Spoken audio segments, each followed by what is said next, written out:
Alors, vous venez de voir dans le reportage, donc, l'Église de Scientologie qui a de nouveaux locaux à Québec. On va parler de tout ça avec Alain Pronkin, qui est chercheur au Centre d'information sur les nouvelles religions. Bonsoir, monsieur. Bonsoir. Quelle est l'importance de cette inauguration-là, de ce qu'on a vu aujourd'hui à Québec? Qu'est-ce que ça signifie?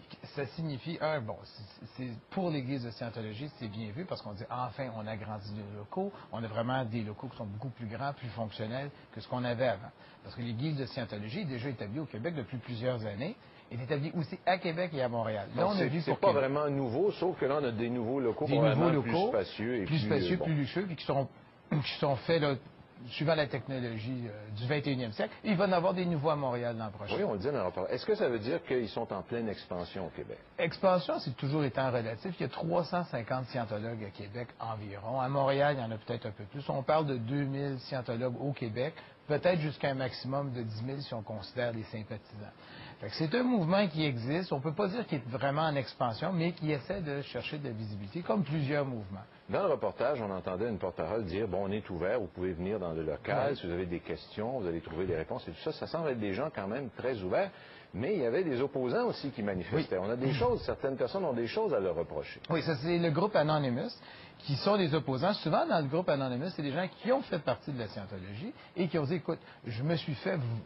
Je ne veux pas dire le mot voler, mais j'ai perdu beaucoup d'argent. Ça m'a coûté très cher pour avoir pas grand-chose. Et c'est des gens qui vont se rebeller.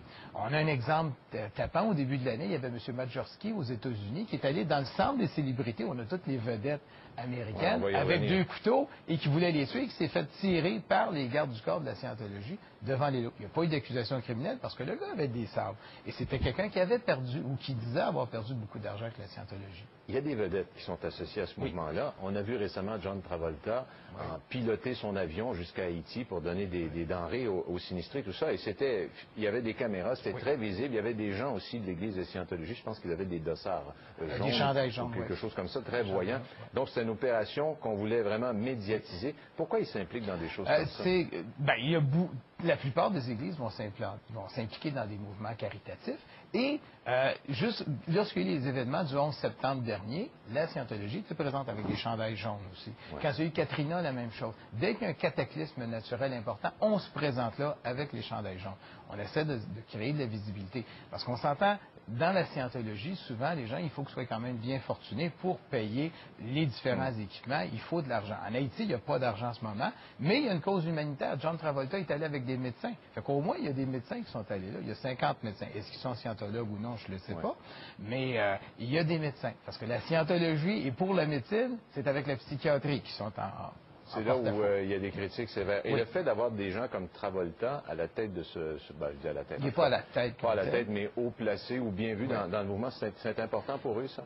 C'est dans leur... ils aiment avoir des gens influents. Ça peut être par la politique, ça peut être par le cinéma, la télévision, les arts. Bon, on connaît aussi, si vous connaissez un peu la musique, Chick Corea était membre de l'Église de Scientologie. On a France D'Amour au Québec, une excellente chanteuse qui fait partie de la Scientologie.